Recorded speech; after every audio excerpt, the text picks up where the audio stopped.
You know, landscape photography forces us into so many different situations and locations, we have to be prepared to photograph them well. And if we're not prepared, then we're gonna come away with a lot of bad photos. And you don't want that to happen after you spent thousands of dollars on your gear, flights, car rentals, all of that. I want you to have the best photos possible. In this video, I'm gonna be giving you tips of 6 different locations and how you can photograph those well. My name is David Johnston. I've been a professional landscape photographer for about 6 years now, and I've traveled to all these different types of locations and understood how to photograph them, plus taught other people in those locations too. Let's jump right into the list. Number 1 is seascapes. Seascapes are actually a very difficult location to photograph because you have a lot of different elements. Number 1, for safety purposes, I want you to go ahead and look up a tide app. I'm gonna link one in the video description down below of one that's highly recommended that you can understand tides, when those are coming in and when those are going out. Go and photograph the ocean when tides aren't coming in, because those are very dangerous times that you can be out photographing those places. Now, when it comes to the photography specifically, when you're getting out there safely, what you wanna do is photograph with a lot of compelling elements that are not the ocean. The ocean can be a part of the photo, but I want you to focus on like plant life, sea oats, sand dunes, other things that are occurring around that location, plus lighthouses, boardwalks. Find those places and use them within your composition to photograph those places well, because we all take photos of just the sand and the sky.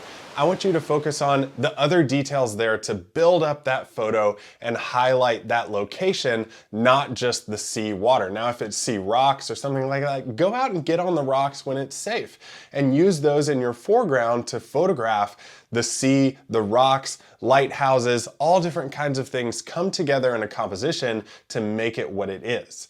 Number 2 is deserts. Now, deserts may seem like a lifeless place, some place you don't even want to go that's full of just dead, arid land, but that's completely false. Deserts are full of life and they can be beautiful when you go to photograph them. In deserts, look for different lighting situations and play around with the colors dancing off of them. Death Valley is a huge example of this because there are so many different colors that are reflected in the light in the hills in Death Valley. Also, photograph the extremes in deserts. Look for mud cracks and extreme arid conditions. Look for all of these to either add into the composition, into the foreground that just leads you into the desert landscape, or look for things like just the cracks. Photograph small, intimate details by not looking at the entire landscape in front of you, but just point your camera down at the ground and photograph things that are on the ground specifically. Hey, if you're getting a lot of value out of these first 2 tips, go ahead and hit the thumbs up. And the question of the day, I want you to comment what's your favorite location to photograph as a photographer. And subscribe to this channel so that you can get more tips on how to improve your photography too. Number 3 is forests. Forests are honestly the hardest location to photograph, period. Forests are very difficult because you have to have the right conditions and you have to eliminate the chaos in forests specifically. The right conditions for forests really are fog. You want fog because without fog, forests just look very flat, a lot of trees. Yeah, we've seen forests before. With fog, depth occurs. You get a lot more depth that occurs within those trees. Distance occurs within the forest areas and tree versus tree, and that's what really makes a compelling forest photo. So be sure to watch for fog in the area that you're going to photograph. Now, in composition, you want to eliminate chaos. So simplify the composition, simplify the shooting by sectioning out and not overlapping any of your tree trunks. So you can have tree trunks like this or like this. Which one is more compelling?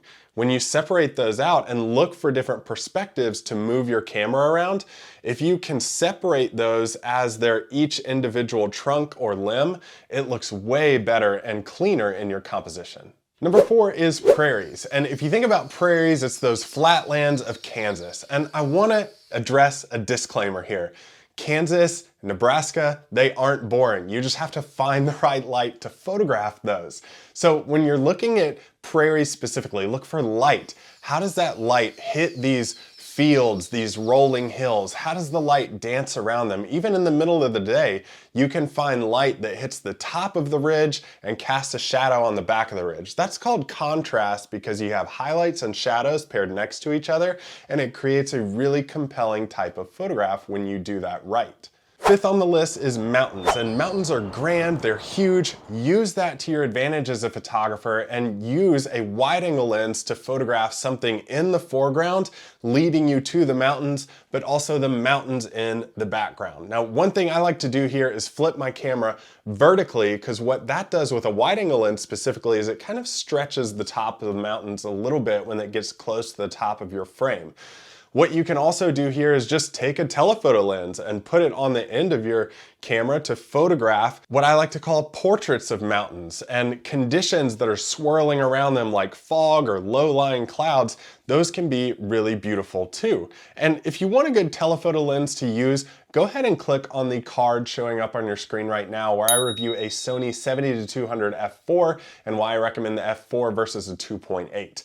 Number 6 on the list is waterfalls and flowing water. And what I want to address right here is all water is flowing. Use that movement to your advantage. For lakes and ponds, really use a long exposure to smooth out the surface of that water and photograph those locations very, very well. This reflects any light or any subjects that are on there like mountains or a booming dynamic sky.